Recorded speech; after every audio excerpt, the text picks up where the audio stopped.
So I know it's really trendy to hate and bash on the body positive movement right now, especially with the rise of skinny talk and the skinny beauty standard becoming more prominent, but I just cannot get with that. I cannot get with the hate on the body positive movement, and I don't think you should either. Hi everyone, my name is Sia, and welcome to Healing Highway, where I make videos about eating disorder recovery and mental health in general, and just overall not hating yourself and being kinder to yourself, you know? So yeah, today's topic will be about body positivity, the body positivity movement. And I'm sure that you know what the body positive movement is. Like, who doesn't know what it is at this point? It's very much commercialized. It's very much a very big movement, especially on social media and online.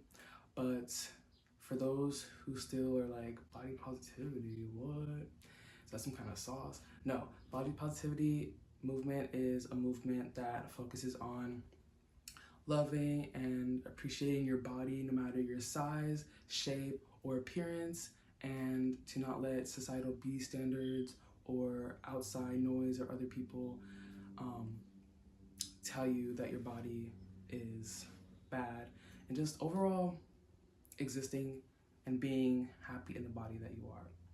And the movement started in the 1960s, and it started off as a way to fight back against discrimination against fat people, people in bigger bodies, and I feel like it got more traction, became more trendy in the 2010s, and that's when you start to see it more on social media. That's when you start to see the rise of body positive influencers, body positive role models online, in magazines even, and it became just a really big movement that really help people to accept their bodies the way they were, even if they didn't fit the societal beauty standard. And honestly, body positivity has helped me a lot. It has helped me feel more comfortable in my body. It's helped me not feel like my body is the problem. And even though that didn't cure all my body image issues, especially since I was literally like I ended up developing an eating disorder, which I will be talking about more on this channel, of course. But still, like, the body positive, like when I was during my recovery, my early days of recovery, I often looked to body positive influencers, and they definitely helped me feel more comfortable with the idea of gaining weight, and that I wouldn't automatically be ugly or unlovable like I thought if I was in a bigger body. And even before that, I remember seeing body positive influencers, like, because I used to be in a bigger body, and they definitely helped me feel like I was less alone. And yeah, I feel like they've had their place on helping people increase their self-esteem, and they've helped a lot of people in general. And I just feel like it's unfair to discredit all the positive that has come out of the body positive movement. And don't get me wrong, the body positivity movement does have its flaws, which we will talk about. I think that's why the body positivity movement has definitely gained a lot of flack over the years, especially now that skinny is in. Not that skinny has ever really been out per se. Sorry, I had to crack my back. But yeah, skinny, of course, skinny will always be the beauty standard. Like, let's be real. But like, we've definitely seen a rise in it lately. Like, if you can see, like, if you don't live under a rock, you've seen that like a lot of influencers, a lot of public figures are losing weight. A lot of people are more comfortable expressing how they believe that being skinny is the best thing ever. That skinny, what is the saying that nothing tastes better than skinny feels, which is freaking wrong. Like, have you had a cinnamon roll before from Cinnabon? Like, I could use a Cinnabon right now. Anyways, yeah, I've just seen people like, oh my god, the body positivity movement is so useless. Like, it should have never became a thing. It's so dumb. Like, it's so toxic. It's so terrible. Like, we don't need the body positive movement. The body positivity movement is so toxic and dangerous and terrible. And don't get me wrong, I know the flaws. There are flaws in the, let me not say flaws. I'm gonna say there are like Just like with any movement, there are bad apples, there are rotten tomatoes, rotten eggs. There are rotten eggs in that space, because any huge space, any huge movement, there's going to be people that take it to the extreme, people that do the most and make the movement toxic, or people that just give the movement a bad reputation, a bad name. For example, I know the body positivity movement has been hijacked by mostly white, able-bodied women who have kind of made themselves the face of the movement, whether they realize it or not. And it's made a lot of people who don't look like that, people that are like people of color, people that have disabilities,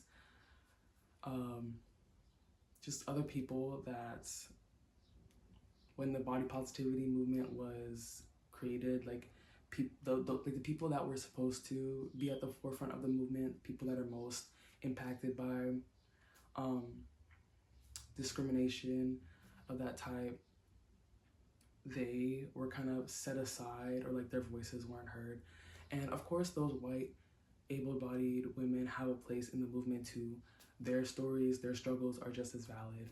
But the thing with any type of movement, it needs diversity. It needs perspectives from different types of people, not just one certain demographic, in order for the movement to work for everyone, because that's what the movement is supposed to be about. It's supposed to be for everyone, every individual. It's supposed to promote acceptance and equity and equality within everyone. But sometimes people miss the mark very hard on that, and yeah, it can make people not feel seen. It can make people feel like, oh, is this movement even for me? And also another big criticism with the body positivity, I don't know why I'm struggling to say that word. Oh my God. The body positivity movement is that it can, like there are a lot of people in the movement that tend to shame others who have different goals, who want to lose weight, because weight loss is often demonized in the body positivity movement, just because of a lot of people in the movement have had trauma and terrible experiences concerning weight loss. A lot of people in that movement have struggled with eating disorders. They've struggled with being discriminated on their weight, medical discrimination, which is very much a real thing, where people have gone to the doctors inquiring about certain health issues just for them to be dismissed because of their weights, and being told, oh, you just need to lose weight. Oh, you think you have cancer? Oh, I think you just need to lose weight. Stuff like that, which is very damaging and very toxic, and can harm people's lives, because many times out of 10, people are actually having other health issues that have nothing to do with their weight, but they're being dismissed and brushed off just because they look a certain way, which is very much wrong. And it's also another good thing about the body positivity movement, because it has brought light to that issue. But yeah, weight loss can be a very toxic thing, or weight loss does have a very negative stigma around it because of that. And because of that, people tend to demonize those that want to lose weight for health reasons, or people who haven't struggled with that type of trauma and just want to lose weight for their own personal choice. And I think that is very extreme. You know, there are many reasons why people would want to lose weight, and weight loss is not necessarily a bad thing. I know, like, weight loss can be a very negative thing depending on the person, depending on the context. But believe it or not, there are some people that can there are people that have a healthy approach to weight loss, and they know how to do it without getting sucked into an eating disorder, or going down a disordered path, or doing it in a way that harms them. And I feel like there are people in the body positive movement that tend to disregard that fact, and often just label those people who want to lose weight as, oh my god, you're promoting toxic ideals, like you should love the body, you should not want to change the body that you're in, if you lose weight you're the devil, stuff like that. And that's just really extreme, because you never know why someone is losing weight, you never know someone's health history. Even though weight loss does not equal health, or like losing weight does not equal health, and losing weight is not something that everyone needs to do to improve their health. That is a reality for some people. Some people are doing it under medical supervision. Some people are doing it for their health, and or even if it's not for the health, some people just want to lose weight, and that is okay. And this is coming from someone who struggled with an ED for many years. I've been in eating disorder recovery for 7 years now, like close to a decade. That's really crazy. And I'm not gonna lie, I used to be one of those people that was like, oh my god, you're losing weight, like, do you hate yourself? Like, first of all, it's not even my business. Yeah, it's just the way it demonizes people who want to change their bodies is just, that can be really toxic. And I understand the criticism around that, and that should definitely be addressed.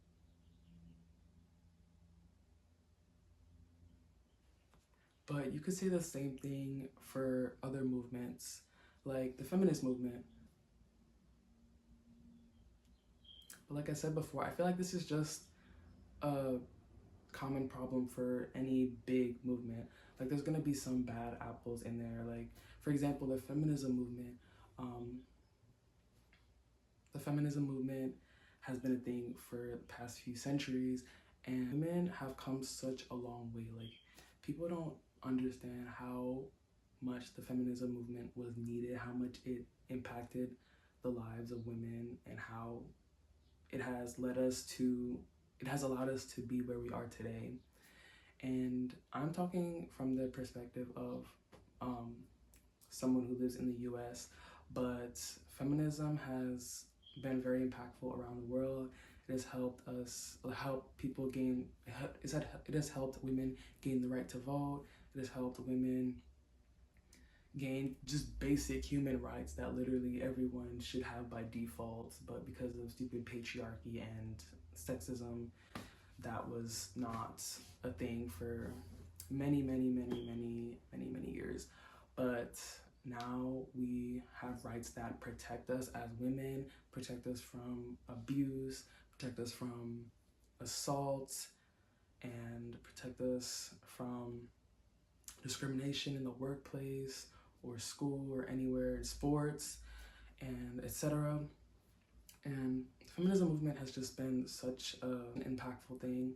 But of course, we know that there are people that take it to the extreme, like those like really hardcore man-hating feminists that we all know, and that a lot of people associate with the feminist movement. Like when people hear feminism, they're often like, oh my god, so you're like one of those you're like one of those women who like hate all men and like would spit in a man's face if they breathe near you. Like obviously those people take it to the extreme, and that's wrong. Like that's not what feminism was made for. That is not what the original purpose of feminism was.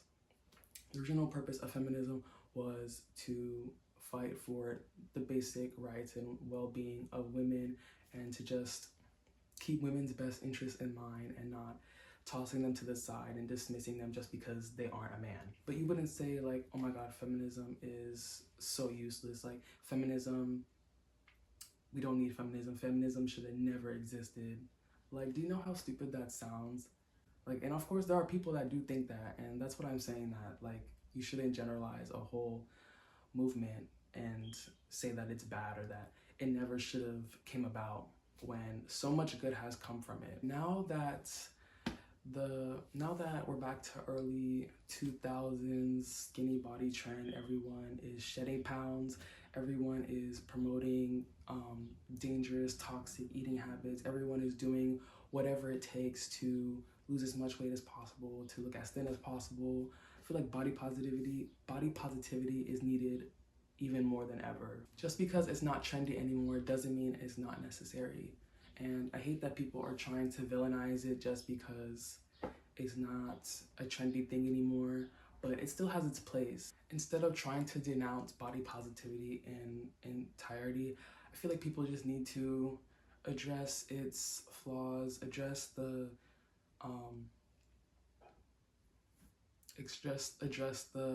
people that take it to the extreme, and to just convey the original purpose of the body positivity movement, which was to help people feel good in their bodies, help them feel like their bodies aren't a problem, because your body isn't a problem, and to make people realize that no matter your size, shape, appearance, what you look like, etc., you are still worthy, you are still worthy of being loved, and you